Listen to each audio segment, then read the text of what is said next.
Welcome to the FiPL Farm Diaries, brought to you by the Yorkshire Dales National Park Authority. FiPL stands for Farming in Protected Landscapes, a programme funded by Defra that helps farmers and land managers in England's national parks and national landscapes access funding for projects supporting climate, nature, people and place. In each episode, we'll dig into a particular part of a project that's received FiPL funding. And while we focus on one theme at a time, every story is part of a much bigger picture, showing how these projects and people are working together to shape the future of farming in the Yorkshire Dales landscape. Join us as we meet the people making a difference and discover how farming in protected landscapes is delivering for the Dales, one story at a time.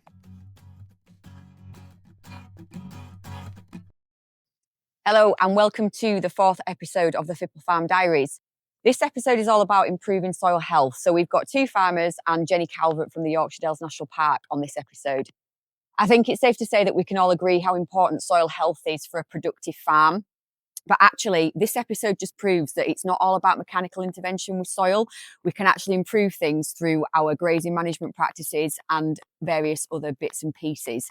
So the first farmer that we're going to speak to is Stuart Raw, and he's joined by Jenny Calvert from the parks, and they've been doing a dung beetle project.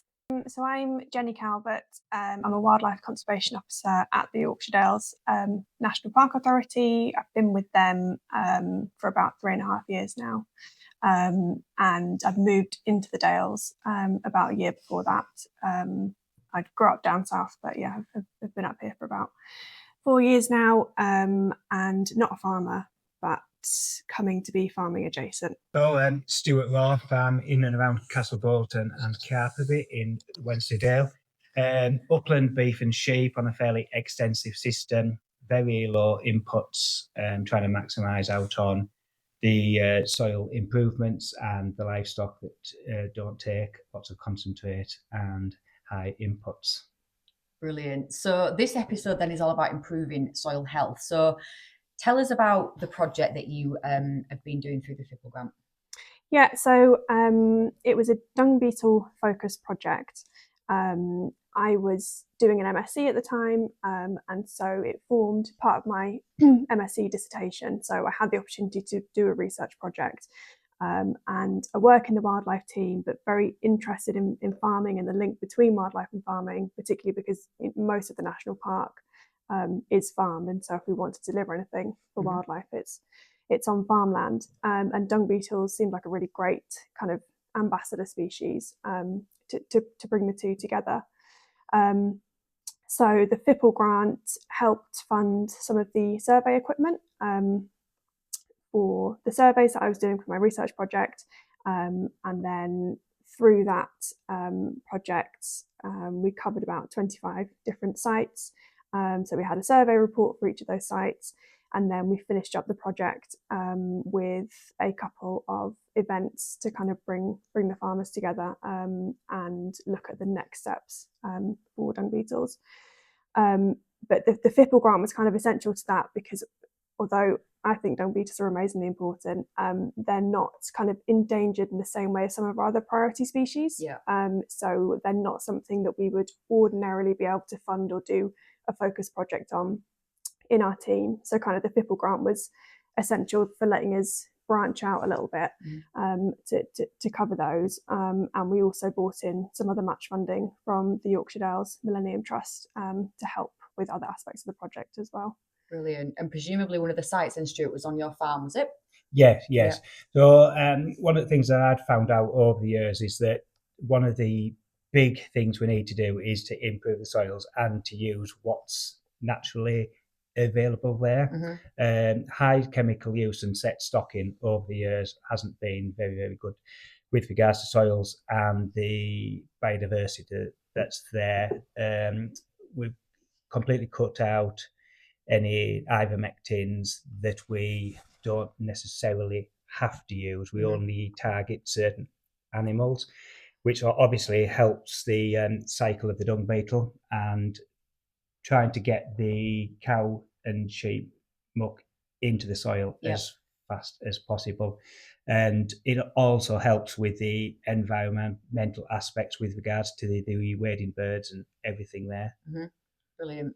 Right, before we go any further then, just explain to us, Jenny, why are we bothered about dung beetles? Because they're spoken about such a lot in the industry at the minute, but how are they relating to soil health? Just explain that to us if you wouldn't mind. Yeah. So it really comes down to their life cycle. So we have kind of three broad groups of dung beetles in the UK. We have what we call the dwellers, which are the beetles that spend most of their life cycle in the pat. And then we have two different types of tunnelers, which you can separate into the big tunnelers and the small tunnelers, nice and easy. But so the tunnelers in particular, they do come to the pat, but what they're doing is they then take a piece of dung and they dig down into the soil. And those tunnels can be really long. They can be, as deep as a metre, possibly even further. And so all the way down that tunnel, the female dung beetle is branching off in making nest chambers. And in each of those nest chambers, she takes down a piece of muck and puts it into the soil. So she is literally doing that job of taking the muck from the top and incorporating it into the soil for you. And then beyond that, the physical structure of the tunnels has benefits as well in terms of helping soil aeration or water infiltration, helping alleviate compaction. And the dwellers do that to a certain extent as well, but they're more focused on kind of the top layer of soil. So they're nesting either in the pat or in kind of the first couple of centimetres. So they're giving those benefits at the kind of very top level of soil. So you want both together really to be getting those benefits at all kind of different depths through the soil. And they have a whole host of other non-soil related benefits as well, from helping with parasite control, reducing pasture fouling by clearing the muck from the pasture more quickly, even reducing greenhouse gas emissions, because the less time the pat spends sitting on top of the soil, the less time it spends emitting methane. Brilliant. Okay, so talk us through then. What did you actually do with the project? What were you looking at? So I recruited, about 25 farms, and I wanted those to try and reduce the number of variables. I wanted to focus on cattle. But some had cattle and sheep, and some were just cattle, and that was split across beef and dairy as well. And it was through the survey using kind of three different survey methods. So there's a citizen science method called Dung Beetles for Farmers. And so that is designed to be quite quick and easy, not as in-depth as a full survey, but with the idea that farmers can do it themselves and do it more quickly. And we supplemented that with pitfall trapping, which is kind of a more standard method of surveying for insects. And those are baited pitfall traps with a bit of muck to kind of help draw the dung beetles in specifically. And then also something called Berlazy funnels, which are a bit more specialist, but to buy them new is very expensive. So we kind of made our own, and that's what the FiPL grant really funded. So you set them up, you've kind of got a big bucket with a funnel in the top, and then like a garden sieve over the top. And then you put the pat in the sieve and then put a heat lamp, like a lambing lamp, over the top. And that kind of mimics the sun, and it pushes the beetles down through the pat. They go into the funnel and they fall out the bottom. So it means that you capture every single beetle that's in the pat, and then you can look at them in detail. Whereas with the kind of more quick methods, you're going to miss some. So we kind of did just one visit to each farm because I was trying to capture as many farms as I could in the time that I had, but did each of those survey methods at the farm. And then through my MSc, the research aspect of it was, I'd collected all the variables in terms of how people grazed, how often they wormed, kind of what their stocking rate was, whether they were beef or dairy, and did what's called a multivariate analysis. So looking at the numbers of dung beetles that they had with kind of all those factors. And what came out at the end, the kind of key message was that winter grazing was a really, really important factor for having good numbers of dung beetles. And in my study, that actually came out as more important than wormer use, which was really interesting because I think, wormer use is absolutely really important and very often focused on. But I think sometimes we maybe forget a little bit about, before having wormer-free dung, you have to have the dung there in the first place. So having stock out as much as possible over the year gives the beetles the best chance to kind of have that consistent food supply across the year. And so that's kind of a message that I've taken from that study to then try and push out when I'm speaking at other events, alongside talking about the importance of reducing wormer use, also the value of having stock in the landscape at all times of the year. And so, Stuart, before you got involved with this project, were you aware? Have you ever looked at dung beetles on your farm before? Or was this a totally new thing for you? I had been to several meetings which were based on dung beetles. My knowledge was limited, and I was very, very interested to see how I could improve what we were doing to enhance the life cycle. Yeah. We were currently out wintering some of the cattle, the rest housed, and we were finding that where we were doing the winter grazing, we were having a better spring growth. Everything seemed to kickstart. I would think that the fact that we've got the annual cycle continues everything to progress through that. Yeah, yeah. We have since hosted an event, and it was very positive. We had a mixture of people came, which was part funded through the FiPL and Pasture for Life, and it was interesting to find that some people had no knowledge at all. Some people had small knowledge, and they were quite amazed the life that's in a cow pat. It was like people were just overwhelmed. Really. Yeah. And I think, it's interesting when you talk about insects. I think a lot of people just equate that to above ground ecosystem, food for birds and that kind of thing. But they do have such a positive impact on soil health, don't they? And I know other farmers that I've spoken to that have sort of put measures in place to make sure that there are more dung beetles on their farm. The speed in which a cow pat will just go into the ground when they're there, it's crazy, isn't it? They work really quickly. Yeah, particularly, I mean, I think when we had the event here, and we did our farm walk to go and look at the pats, Claire Whittle had come. I'd invited her as a speaker on the event, and she was amazed with the numbers, and she thought there'd perhaps been kind of an emergence event in the couple of days before. But yeah, they were just absolutely, alive and moving. And when you've got those kind of numbers, they can kind of disintegrate the pat in a matter of days. Yeah. But I think what's really great about dung beetles is they're a nice ambassador species for soil biodiversity more generally. So, wormers as an insecticide have a range of effects on dung beetles that either kills them directly or means that they, breed less successfully or then unable to find pats. And that's relatively well researched in terms of what the wormer dose does as it's excreted and that kind of excretion profile, and what that does to the dung beetle. What's less well researched is what that dosage does to all kind of the soil microfauna, or some of the little mites that dung beetles carry around that are really important for managing parasites.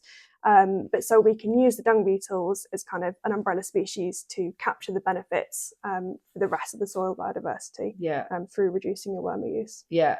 And I'm guessing, Stuart, with yourself, you said you'd reduce your worm usage. It's not just about everything that Jenny's just said. I'm guessing that's had quite a positive effect on your bank balance as well. Oh, yeah. I mean, when we were stocked and worming like people would normally do, you would worm spring, you would worm a couple of times in the summer. Everybody always used to worm their adult cows. There was absolutely no need to worm in those. We'd have probably saved on a bad year when we've had to worm for certain issues which we could have been spending thousands of pounds. Over the last 2 or 3 years, I bet my average annual spend on wormer will be no more than 150 to 200 pounds. Yeah, that's so fantastic. It's a big saving. Yeah, and are you doing fecal head counts to check, or have you just stripped it out and done it by eye, so to speak? So far, we've done it by eye. If we've got a certain animal or a certain group, we have wormed 1 or 2 in the group to try and do it. The next stage is to do egg counts. We've had quite a bit. We just don't want to jump in and overcomplicate the system to start with. We're just trying to work it through. Brilliant. Right, Jenny. So we've spoken about wormer usage and ivermectin usage. We've spoken about the speed at which the pat goes into the ground and the organic matter transfer, and we've spoken about outwintering cattle. What were the other sort of key outcomes that you found from this project? So I also looked at, we had some farms that were on kind of a simple rotational grazing, some that were on kind of a more intensive rotational, and some that were on kind of a set stocking. And the results showed that there wasn't kind of a clear preference for one or the other. And I think that was a really useful message. I think sometimes when you don't find a result, you think it's not important, but actually what that told me is that you can support dung beetles in a range of systems. I think through the research more widely, we do know that there are some benefits for rotational grazing, in terms of anything that benefits grass growth, or kind of leaves those pats undisturbed will have a benefit to dung beetles. But I think really the message I took from that was it's grazing in a way that allows you to have the stock out longer, and use less wormer, and you can make any of those systems work. So one of my best sites, she only had four cattle out on a very, very extensive area, and had really great numbers. And then we had, some that were kind of more intensive that also had great numbers. So it's kind of a range of systems that can work. That's good. That's reassuring, isn't it? That. And I think the other thing, although I didn't look at this explicitly in my study because I was just focused on cattle, we know from other research that mixed grazing is really important, and that's backed up by the ecology. You have some dung beetles that are sheep specialists, some that are cattle specialists, some that are horse specialists, and some that are kind of quite general. So having wormer-free dung from all of those kind of grazing animals available through the year is also really beneficial. And that can be on a farm level, but also it can be, across the landscape. If you've got kind of different farms up and down the Dale. This to me is just a win-win situation because we all want better soils. We all know that if we have better soils, we have better forage production. And I think sorting your soils out can sometimes seem like quite an expensive job, either through mechanical intervention or loads of soil testing and all that kind of thing. And actually, by managing your grazing a little bit better maybe and reducing your wormer usage, you can have a huge impact on your soil health, can't you, just by creating a habitat that these little bugs can thrive in. Definitely. You kind of reverse what could have been a negative cycle from needing to use more and more wormer, and turn it back into a positive cycle where you're then enabling dung beetles to kind of do that that work for you. Even things as simple, if you've got the dung beetles disintegrating the pat, you don't need to spend the time in the field chain harrowing your fields to spread the muck, and it just kind of sets you off on a positive cycle.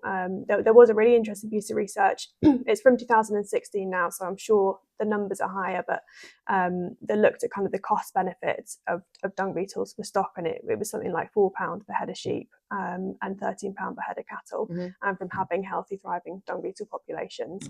And that was 10 years ago now, so I'm sure those numbers have gone up. But it does have a real, tangible. That's massive, isn't it? What do you say? £4 a sheep and £13 a cow? Yeah, I'll double check the cow, but yeah. My goodness, that's amazing. Yeah, it really does add up.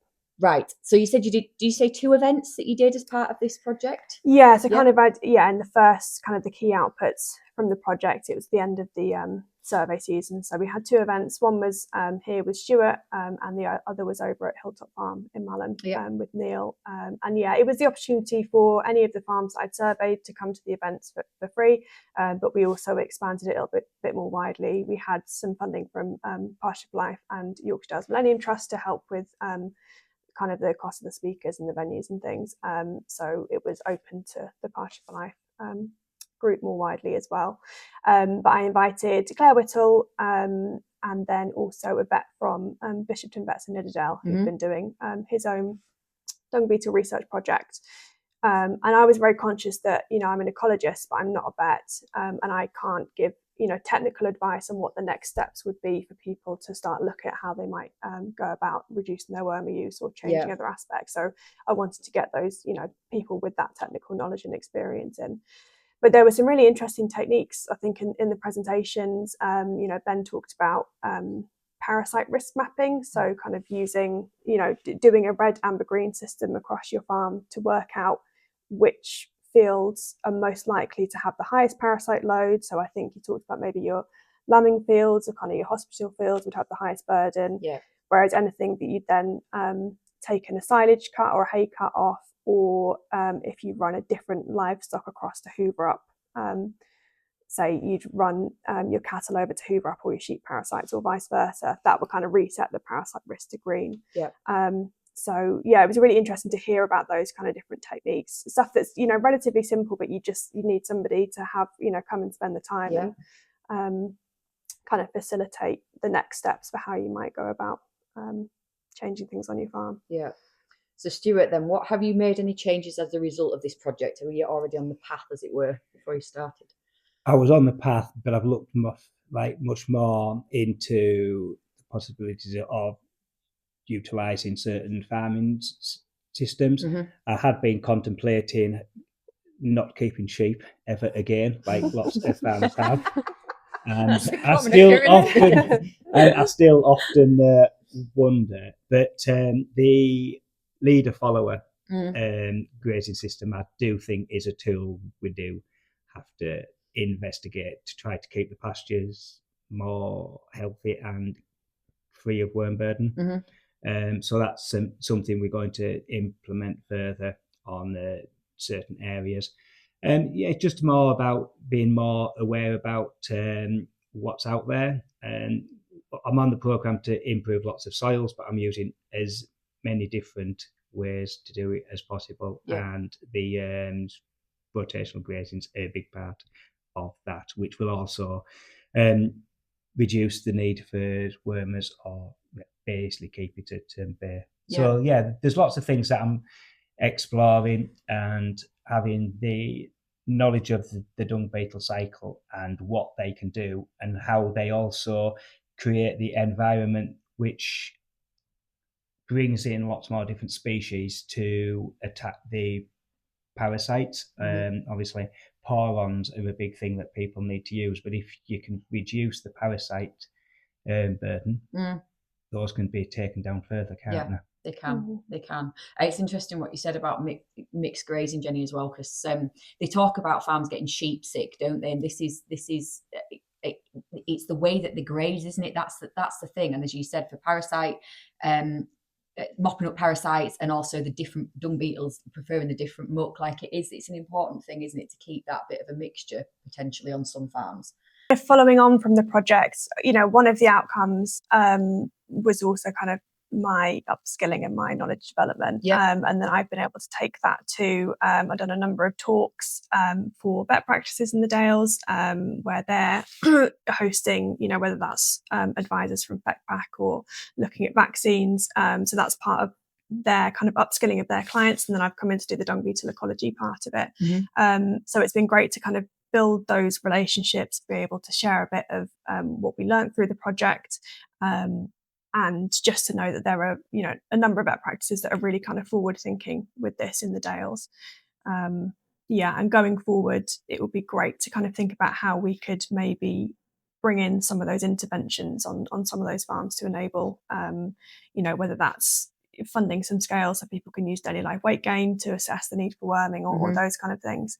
That's what I'd hope going forward, to be able to bring those in on a couple of farms in the Dales. Yeah, it sounds like this project's had a massive ripple effect. You've got in front of a lot of people with it, and are farmers receptive to it? They seem, there's a lot of interest in dung beetles for such a little. Yeah, definitely. I think it is a really nice, nice one for me to be involved in, because so often in the wildlife team it feels like we're saying, could you not do this for this species? Could you not do that? Whereas, with dung beetles, we're really saying, please, please have your stock out. Please get the dung out there.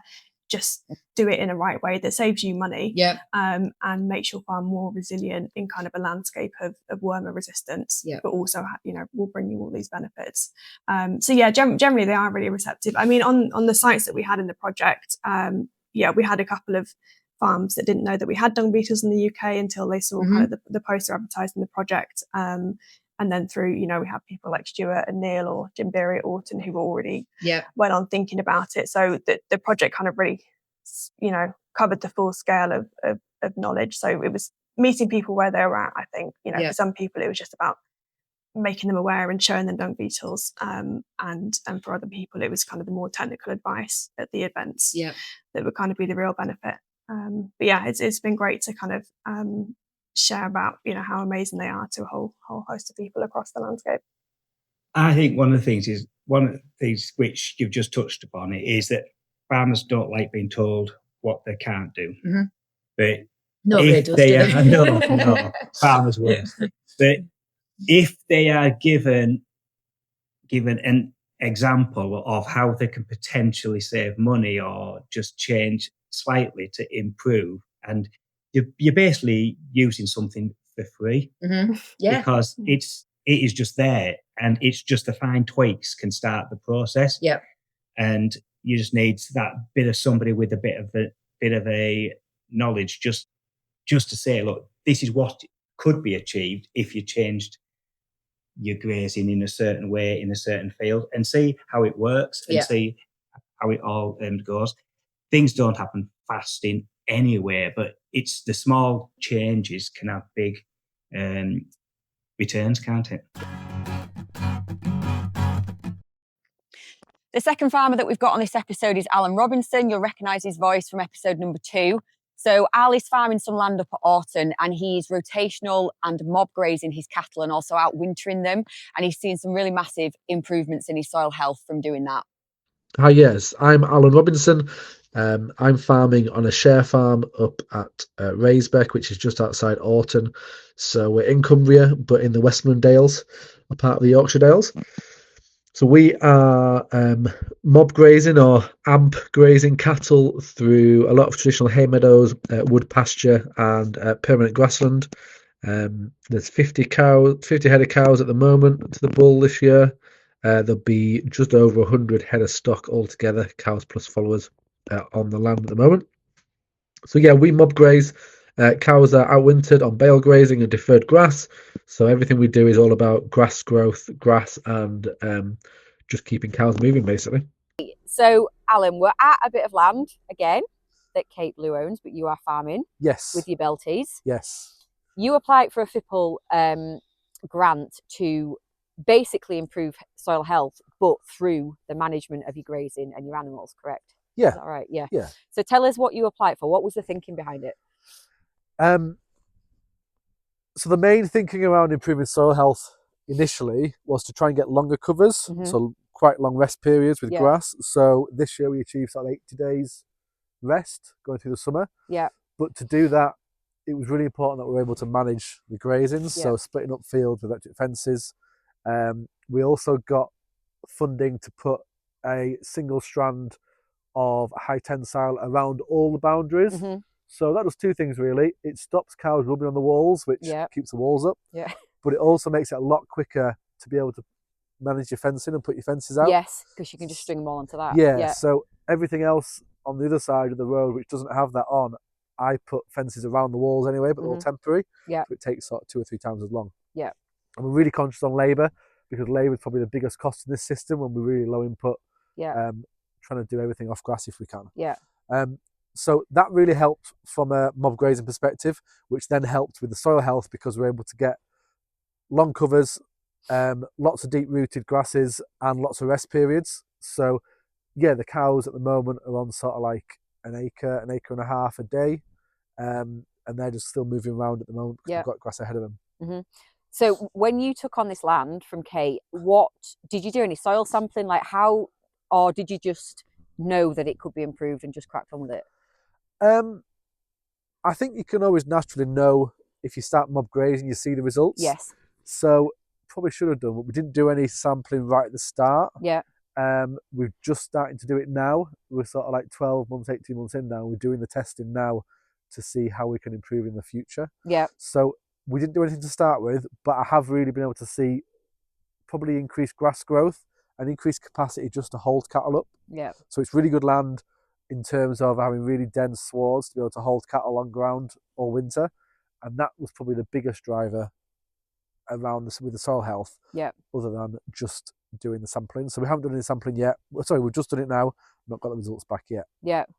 So how many paddocks do you rotate round in a season? Well, because everything's I guess mob or like AMP, like adapting multi-paddock grazed, it changes. Yeah. So at the start of the year we're on sort of like 5 acre paddocks, and now we're on down to 1.5 acres because grass growth has pretty much stopped this week. So it varies. I never leave the fences up. When I go out of the field, the fences come down anyway. Yeah. So it's always changing. So we're not just using the same parcels for the same number of paddocks. But typically you're looking at about 60, maybe 80 paddocks. If we're looking at 80 days rest, it'll be at least 80. Yeah. So I try and work on that number, but it changes throughout the season. That's a long rest period. Tell us how that impacts your soil health positively. So because we have really long grasses, we have really long roots. So typically your height of grass will also correlate with the height of the roots or the depth of the roots. Yep. So because the land has traditionally been set stocked over the last,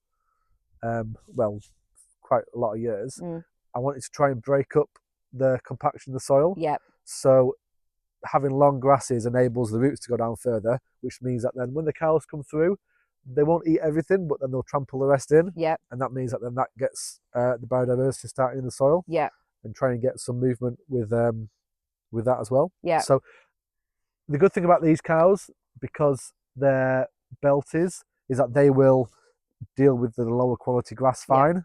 I probably won't do that again. I might go to slightly shorter rotation now, but it's just more to get that initial start and then see where we get to. Yeah. Have you from mobbing them up and grazing them tighter, as it were, and then moving them on and leaving it to rest, what difference have you seen in species coming through in terms of your grass, if at all? In terms of grass species, we have seen a difference. So there's probably more cocksfoot coming through now, which is really good at getting through compaction and sort of deep rooted. We're seeing a lot of probably more clover coming through, and plantains definitely starting as well. I guess because we're hitting it quite hard when we do go in, it's leaving a lot of light to get into the base of things, which really helps. So it'll be a slow one, but it is changing over time. There is still quite a lot of Yorkshire fog, which doesn't stand very well over winter. So we're trying to, I guess, not eradicate it, but at least change it so that there's a bit more standing grass over winter, because everything's outside all year. Yeah, and I suppose those different species will give you different rooting depths as well, won't they? And different, especially with this last summer that we've got. Let's talk about that actually whilst we're on that. It's been a dry summer. How have you? I'm guessing it might not get that dry up here, maybe. Yeah, I think we have been quite fortunate compared to a lot of other people. We had about 6 weeks, 8 weeks of it being dry in the spring. I guess, being honest, I panicked and set stocked everything. So I set stocked and had bales still. So we still fed bales out just before and into the start of calving, just to try and let everything get ahead. It didn't really, because nothing really grew. So I think in hindsight it would have been better just keeping the cows moving. Because there was a few areas where I grazed half a field and I came back again, it was the same height as what I hadn't grazed. So I should have just kept going. But I guess the beauty is that you can do that, and I can just put them in a field and set stock them, because it is possible. Well, that's it, isn't it? And that's the same, like when I've spoken to other farmers about doing rotational grazing on the podcast series, it is about just doing what you think, and B, having the flexibility to change when you need to, isn't it? Talk to us about winter then. So they're out all winter. I've got some lovely footage of your bales all laid out in a nice neat rows. Tell us how that works, and what you think the benefits of that are to your soil health. So I guess ultimately it's a very cheap way of keeping cows over winter. So the cows, there's a block of about, I think it's about 70 acres, which has just over 300 bales in it, all lined up, and they will come through that and get just over 0.2 of a hectare of grass a day in a line, plus 3 bales. So they'll be rolled out with a bale and roller or by hand. So the idea is just to keep the cows full and moving every day to be able to get through the winter. In terms of soil health, that grass has been rested since the end of the summer. So I think it was the sort of middle of July. There's been no cows on there. So it's really long grass, really deep roots. So that holds the cattle up really well. It also sort of gives that grass and that field a reset. So they'll come in and they'll mash it up now. It'll probably not look great at the end of the winter, but it's a good opportunity to get all that grass that isn't eaten back into the soil, and then it'll come back again in the spring. And obviously we're adding diversity with the bales every single day. So if it works as well as it did last year with really bad bales, and they're quite good this year, it'll be interesting to see what happens with it. So obviously you've spoken about them trampling the longer, or any grass that they don't eat, back into the ground, so that's increasing your soil organic matter. I'm guessing another benefit of mobbing them up is the muck situation. They're depositing in quite a small area and moving on. Do you add any inorganic fertilizers or any other muck onto it, or does it just do it itself now? No, we don't we don't have anything. There's no buildings, so there's no muck, there's no straw, Yeah. there's nothing. So I guess the other benefit of having them tight is that they pee and poo in the quite a tight, dense area, Yeah. and then they move on every day. Yeah. It's really good for birds and insects as well. Yeah. So we've got a lot of dung beetles, and yeah, we just all the pats only last a few days, and they're sort of They've gone gone. and split up. That's amazing, isn't it? It's That? good. So, Alan, what would you say to anybody that's thinking about applying for a FiPL grant? How was the process for you? The process is really straightforward. Mhm. There are a few complexities around the paperwork, but it's nothing that I don't think you can manage. Yeah. I think the key is to do it early. Yes. My last one in particular was quite late in the year, so it's always hard to know if they're going to have any funds left and Yeah. how that's going to work. So yeah, get your application in early. The hardest part is probably making sure you have all your consents and all your other bits and pieces, because Yeah. some projects can take a while. Yeah. This is quite straightforward, but I know other things can take a while. So yeah, start early, get your consent sorted, and then you're pretty much there, I think. So, Alan, you said that you try and keep your covers quite high when the cows go in. Talk to us about how that impacts sort of water infiltration and that kind of thing. So we're really looking to hold as much water as we can. So deeper roots means that you've hopefully got a better soil structure in the end. So Yeah. your water, you can hold lots more water. So we're really looking to keep animals out of water courses with temporary fences, but also, I guess, slow water going into the beck, trying to hold it in the sward, so it releases slightly slower, so it doesn't flood the beck as much. Mhm. I guess it's also a quality thing, so water quality is improved if it's able to not just run off the top. Yeah. So the longer swards allow that to happen. It takes time though. I don't think we're there yet, but we are being able to travel in more places, I think, than what we used to be able to. Yeah. And that'll just make life easy for you as well. If you need to get across the fields on a quad or whatever, there's nothing worse than getting stuck, is there? And yeah. It's also holding the cattle though, because they're Yeah. outside all year. Absolutely. Like, you have to be able to hold the cattle up Yeah. on it. Yeah. And without that, you can't. There's a few people who know a lot more than me who'll say that you have to sort of earn the right to outwinter. Mm. So that'll be making sure, even if it's just one field, that you rest it. Yep. So if you rest it from the end of summer onwards, then you build some covers and then you can graze on it. Yep. But also probably not feeding in the same place for the time that you're there. Mm-hmm. So the bales are all lined out, because then it saves labour, but it also means that they're not going to be trampling in the same area every day. There's no back fence in winter because the grass doesn't grow and they also need a bit more space. Yeah. But they're not actually feeding and concentrating on that same area for a week or two. Yeah. So I think doing a bit of planning and maybe, just being able to understand where they can go and where they might be more suited to. Yeah. Really helps. And I won't bale graze in the same field every year. So next year I'll choose a field that maybe isn't quite performing as well, Mm-hmm. and we'll put the bales in there, and then we'll see how that reacts. Because then you're giving it a rest and then hitting it quite hard. Yeah. Yeah.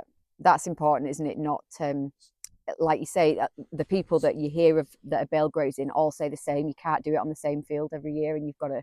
Yeah. And there'll be benefits. There's so much benefit from bale grazing if you get it right in terms of what we've spoken about, organic matter, introducing new species to the sward for next year. Like, it makes sense to move that around your farm, doesn't it? Yeah. Some people use it as a way of getting a field ready to put in a new sort of bed of seed as well. Yes. So rather than ploughing, they'll go in quite hard with cattle, and then maybe just disc it, so they're not having to go in with a plough. Yeah. That's another option if you want to reseed somewhere, but maybe don't want to put a plough through it.